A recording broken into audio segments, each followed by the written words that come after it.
pertanyaan hal yang sama saya tanyakan hal ini ke Mas Roy. Mas Roy, kalau misalnya nanti hasil dari penyidik membuktikan bahwa ijazah Pak Jokowi asli, kita nggak tahu nih ya apakah akan diteruskan atau tidak begitu laporannya dari Pak Jokowi. Apakah Anda juga sebagai pihak terlapor siap begitu untuk dimintai keterangan dan melakukan proses-proses selanjutnya? Karena ini kan laporan bukan hanya di satu tempat aja ya, di banyak tempat, di beberapa pasal begitu.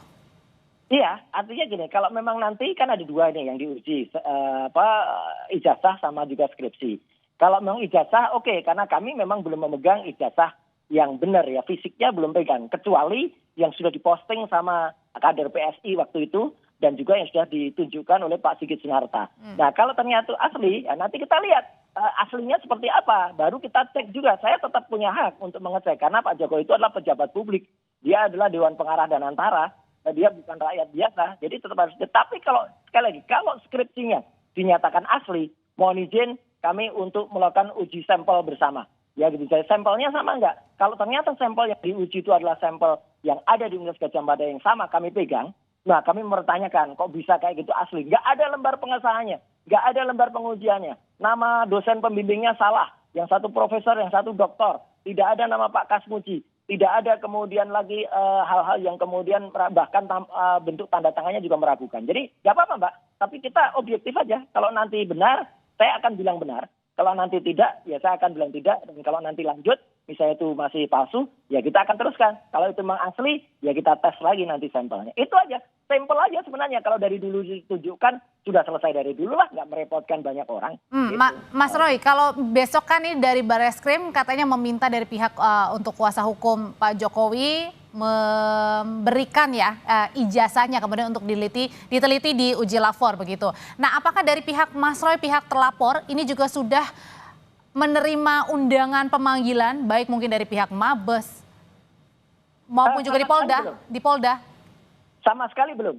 Belum. Sama sekali belum. Sampai dengan kita Zoom, kita telepon live by phone saat ini belum.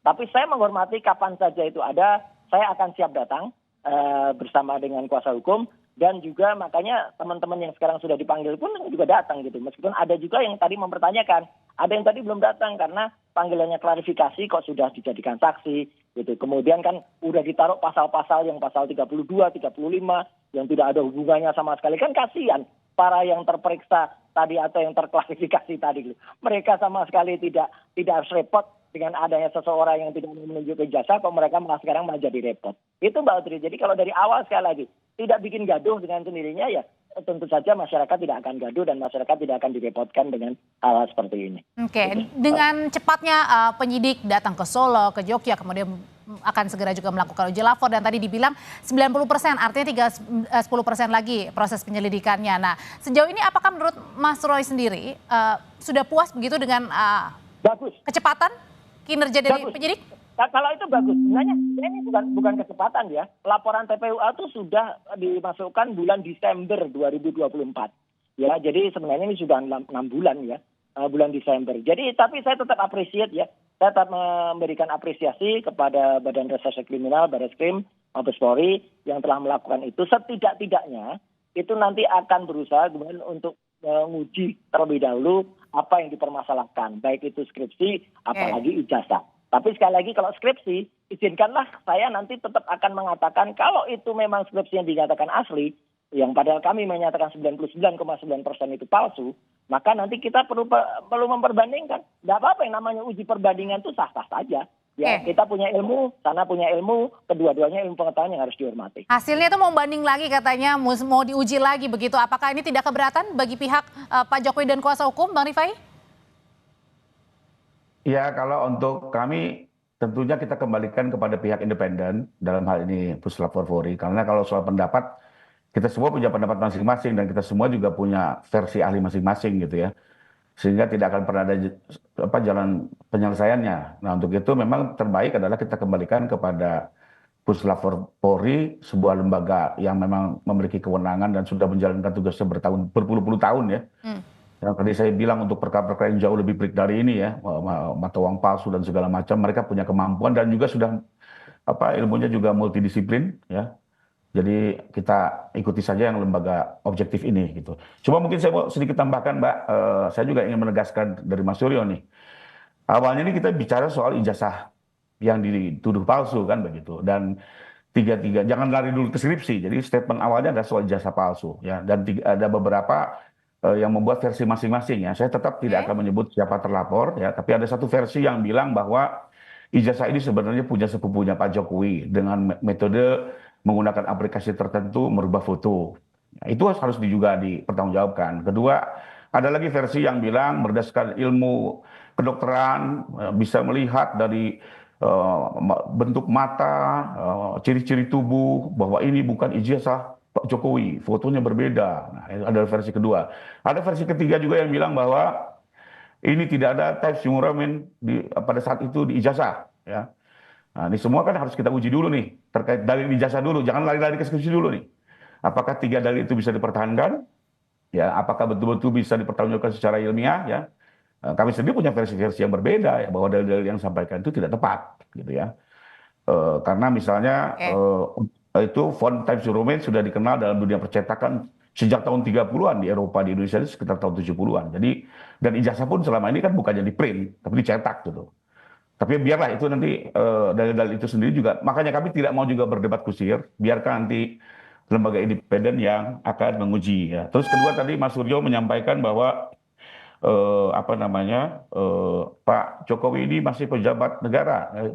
Karena beliau sebagai pengawas di Danantara, saya pikir nggak tepat ya, karena pengawas atau prasarat di Danantara itu bukan kategori pejabat negara ataupun pejabat publik. Ya, itu silakan lihat di undang-undang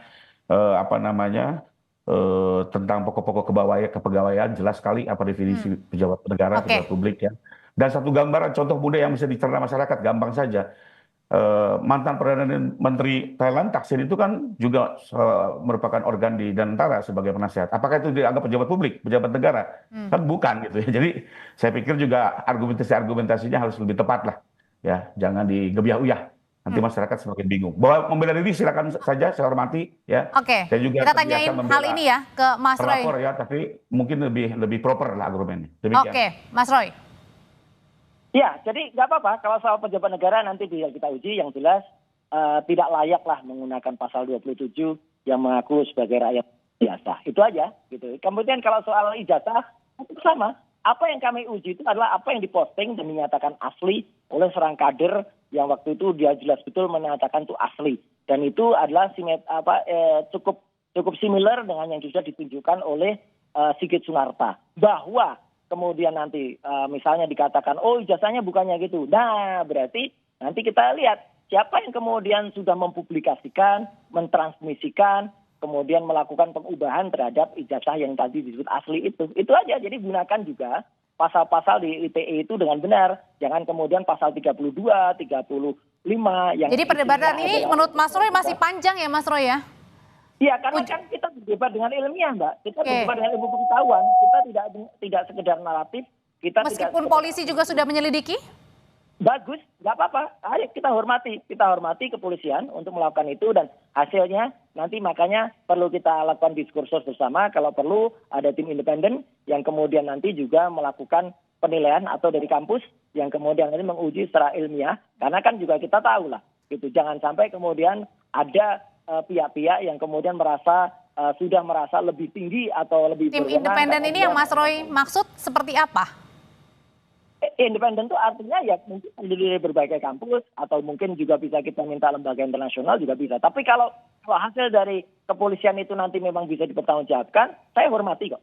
Itu saya menghormati hasilnya. Tapi kalau ternyata lagi-lagi ya, saya bicara skripsi, karena kalau skripsi saya nggak pegang primary evidence. Kalau ijazah kita tunggu nanti. Kalau ijazah kami pun sudah pegang primary evidence, izinkanlah juga kita untuk ngecek. Jadi tadi tetap pada statement semula, kalau itu ternyata beda ya kita tetap bilang itu beda, fotonya sudah kita uji pakai ELA, error lighting analysis, kita uji pakai face recognition dan face comparison. Itu Mbak. Mas Roy, terima kasih Bang Rifai, terima kasih informasinya. Terima kasih Bang Rifai, terima kasih Mbak Udin, terima kasih juga Kompas TV. Sama-sama Mbak, terima kasih Mas Roy. Terima kasih Mas. Yuk, terima kasih. Setelah ini Saudara, Tifal Solesa rekan saya akan kembali dengan informasi dan perbincangan dari angka pengangguran bulan Februari naik menjadi 7,28 juta orang dibanding tahun sebelumnya.